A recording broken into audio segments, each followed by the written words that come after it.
sommaire de ce journal, clôture des travaux de la réunion ministérielle des États membres de l'AES.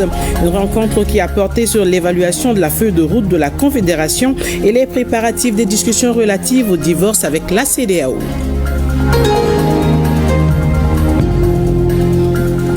La 9e édition du Festival international de lutte traditionnelle de Bamako a connu son épilogue hier dimanche à Bamako. Dossier Babadjara nous en dira plus dans cette édition.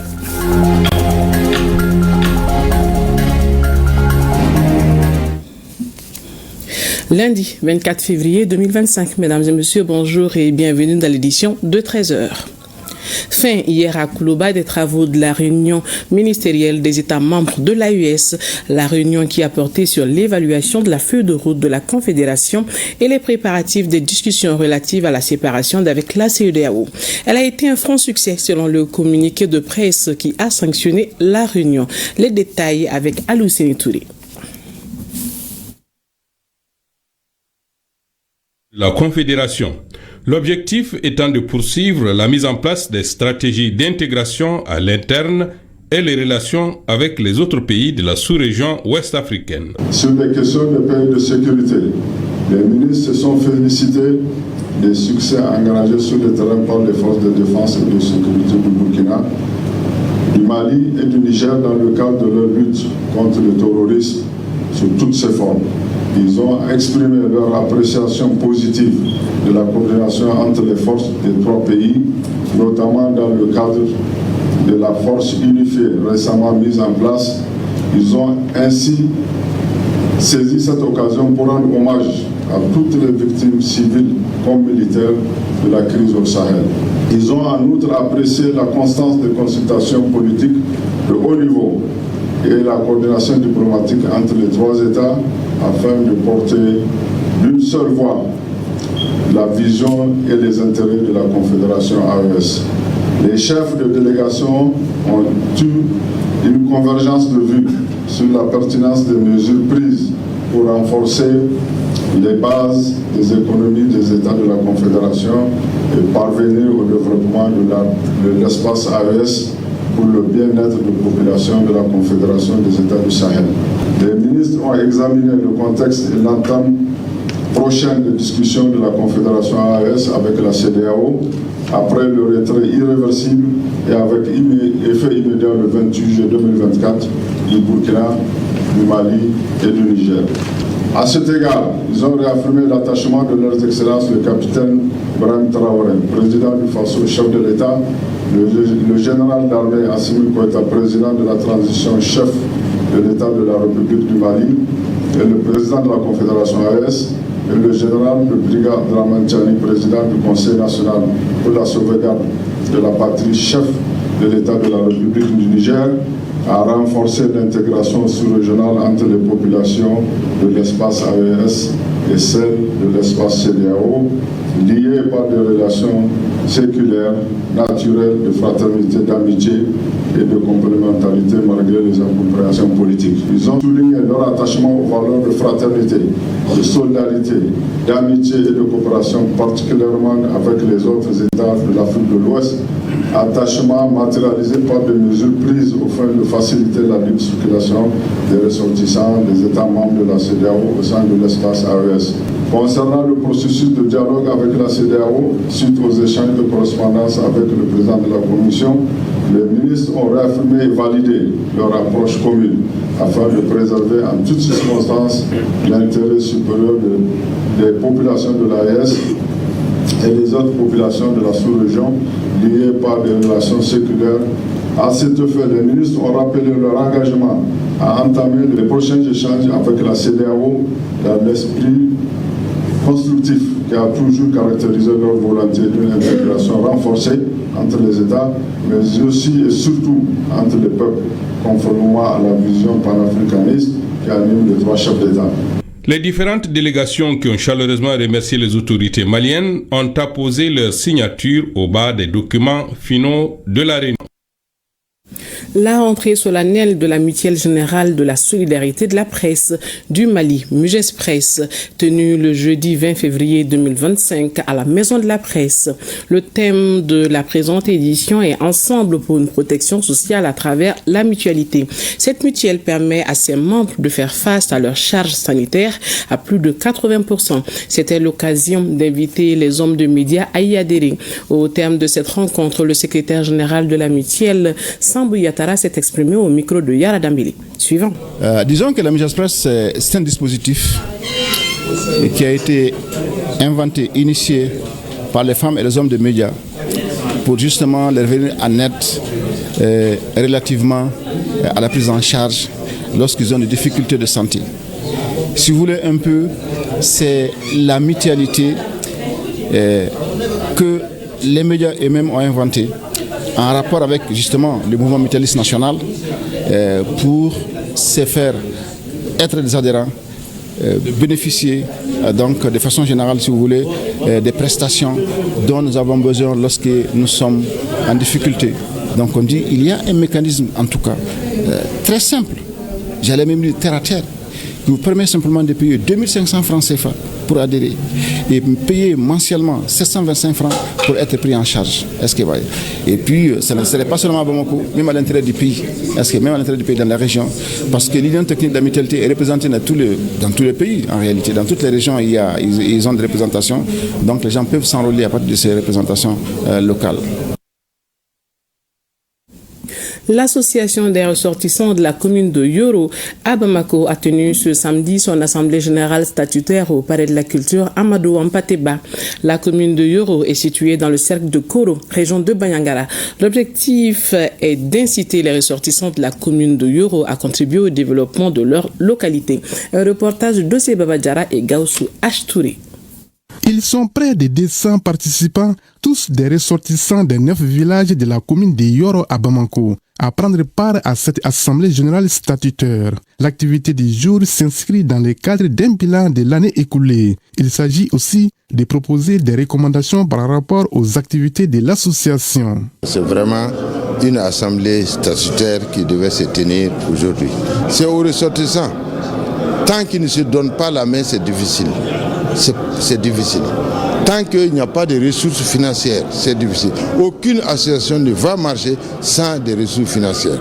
L'association des ressortissants de la commune de Yoro joue un rôle essentiel dans le soutien des parents au village. Malgré la réalisation de plusieurs activités initiées à l'issue de la dernière assemblée ordinaire, certains membres proposent toujours des recommandations. Nous avons beaucoup insisté sur la cohésion sociale, sur l'arrêt de l'amalgame, et pour que vivent vraiment les gens ensemble comme c'était avant. Je recommande que tous les ressortissants de Yoro, de Dinanguru et de Mondoro puissent s'unir pour former une bonne association de bénéfices pour tout le monde. Au cours de cette assemblée statutaire, le président de l'association Noba Ganame a été reconduit pour un mandat de 5 ans. Il exhorte les ressortissants de la commune de Yoro à rester unis et solidaires et s'implique davantage dans la vie de l'association. 19 Mandinka ont été honorés le samedi 22 février 2025 par la coordination des jeunes du Mandé, CGM. Ils ont apporté leur pierre à la construction et au développement de la commune du Mandé dans différents domaines d'activité. La remise des distinctions a eu lieu lors de la 2e édition de la Nuit du mérite du Manding. Le point avec Adam Maïga et Abouakar Kamara. 17 hommes et 2 femmes, 19 parcours différents, tous natifs du Mandé avec une même ambition, le développement de leur commune. Pour reconnaître leur mérite, la coordination des jeunes du Mandé les remet des trophées Tiwara. Je suis honoré par cette distinction et je la dédie à tous les Maliens, à tous les Mandéens. Ces distinctions ont été reçues lors de la 2e édition de la Nuit du mérite Mandingue. Cela pour encourager les Mandinka à emboîter les pas des 19 récipiendaires dans le développement de la commune du Mandé. Par rapport aux critères, effectivement, nous regardons tout simplement les actes posés. Parce que, comme je l'ai si bien dit, les secteurs ne sont pas les mêmes. Quand vous prenez par exemple l'économie, nous avons des opérateurs économiques, par exemple, qui ont beaucoup investi dans le Mandé, qui ont fait des réalisations gigantesques aujourd'hui, qui emploient des jeunes.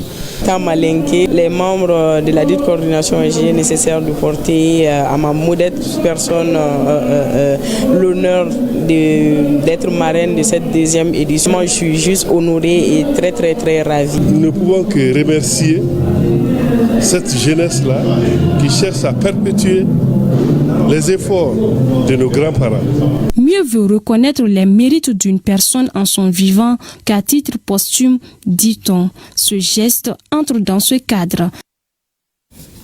L'association de bienfaisance Al-Hissan a effectué le samedi dernier 22 février 2025 dans la commune 6 du district de Bamako et dans 5 régions du Mali la remise de plusieurs kits alimentaires aux orphelins, aux veuves et déplacés.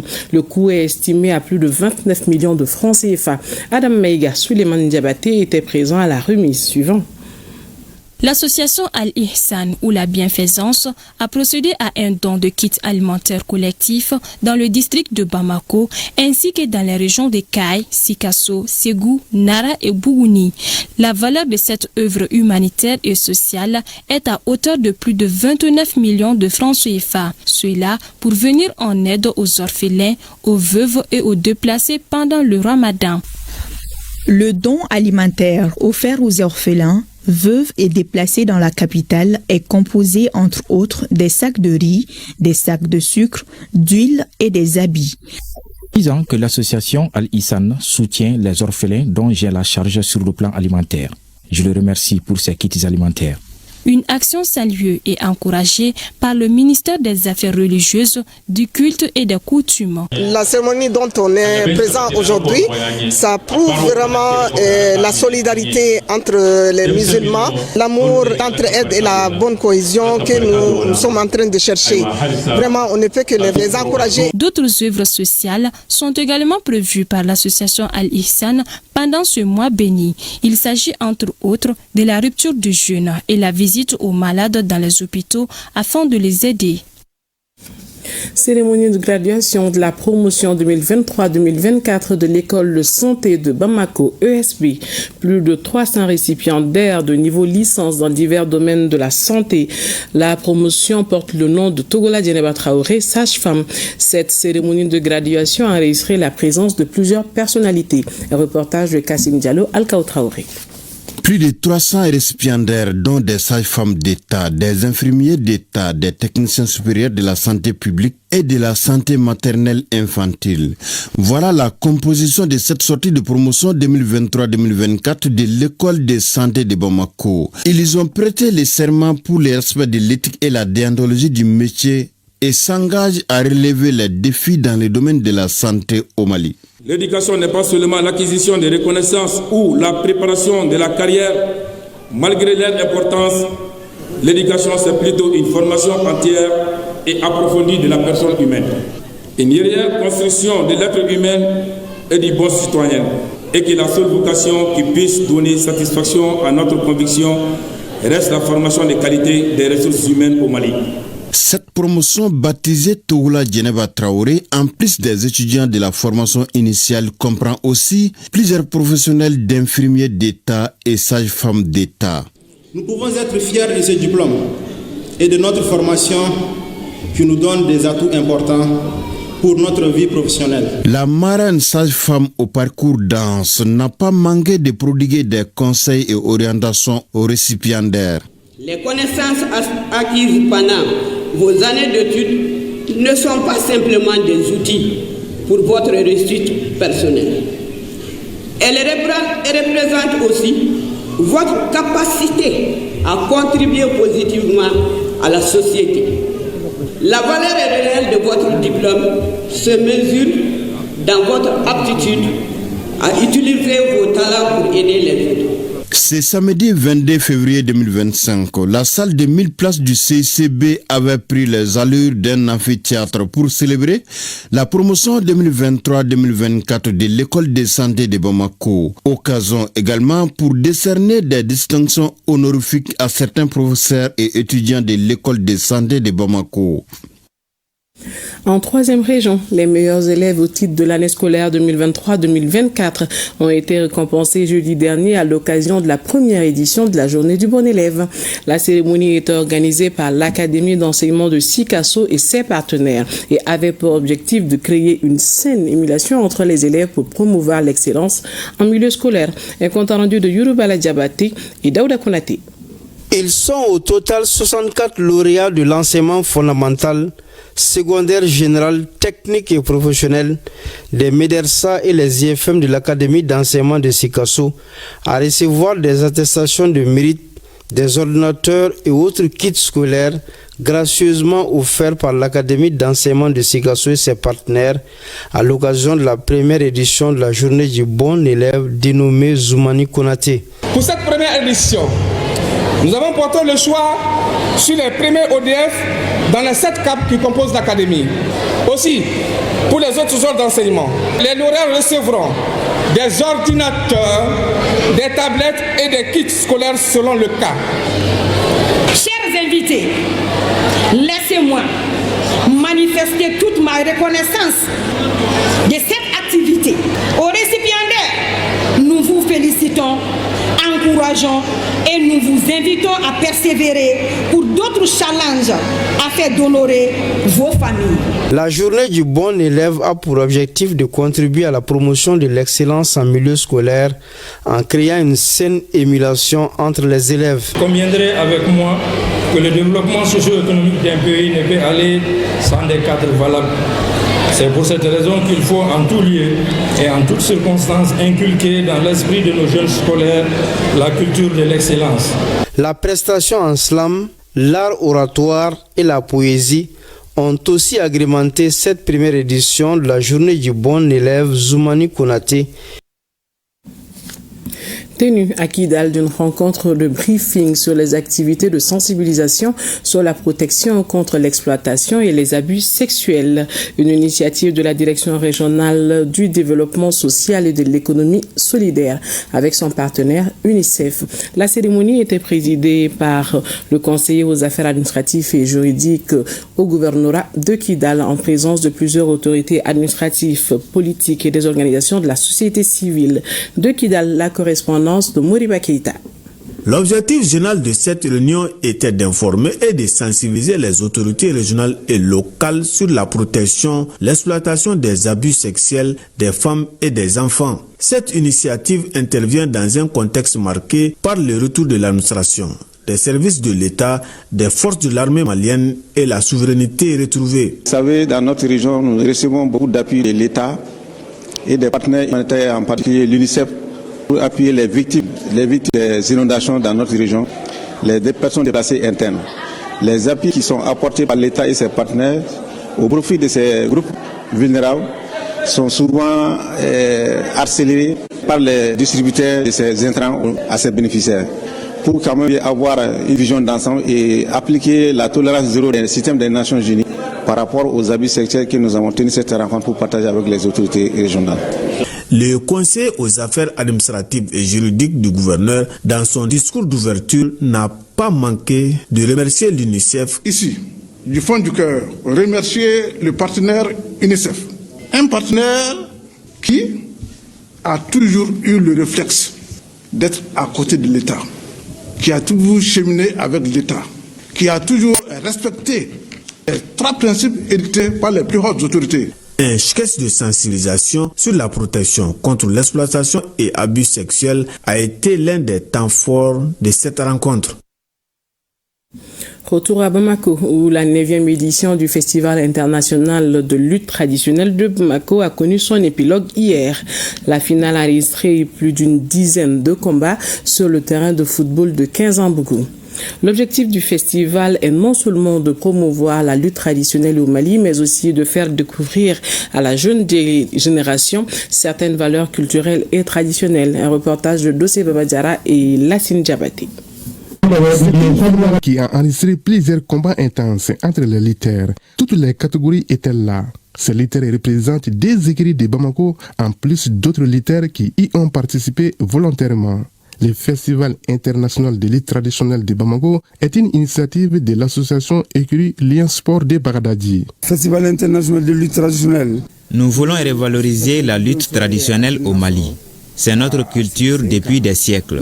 Aujourd'hui, la jeune génération est attirée par d'autres disciplines sportives.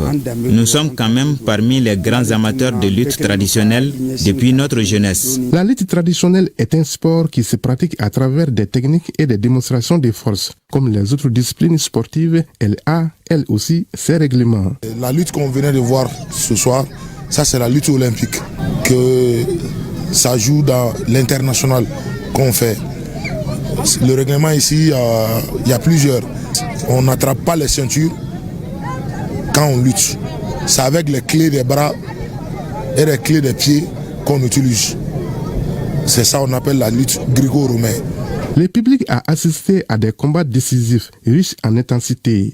J'ai eu le premier prix du grand combat. Je suis un lutteur d'écurie sport de Bagdadi. Je me suis beaucoup entraîné pendant des mois. Je veux que la lutte traditionnelle soit revalorisée. J'ai perdu mon combat de finale malheureusement, mais je ne suis pas battu mentalement. J'aime beaucoup la lutte parce que c'est une culture de chez nous, créée par nos ancêtres. Je veux que la lutte traditionnelle soit valorisée chez nous comme dans les pays en avance sur nous. Cette 9e édition du Festival international de lutte traditionnelle de Bamako a été une réussite. À la fin des combats, tous les participants, vainqueurs et vaincus, ont eu en plus des médailles, des attestations de participation et des enveloppes symboliques. C'est la fin de cette édition. Merci de l'avoir suivi. À demain. Plaise à Dieu.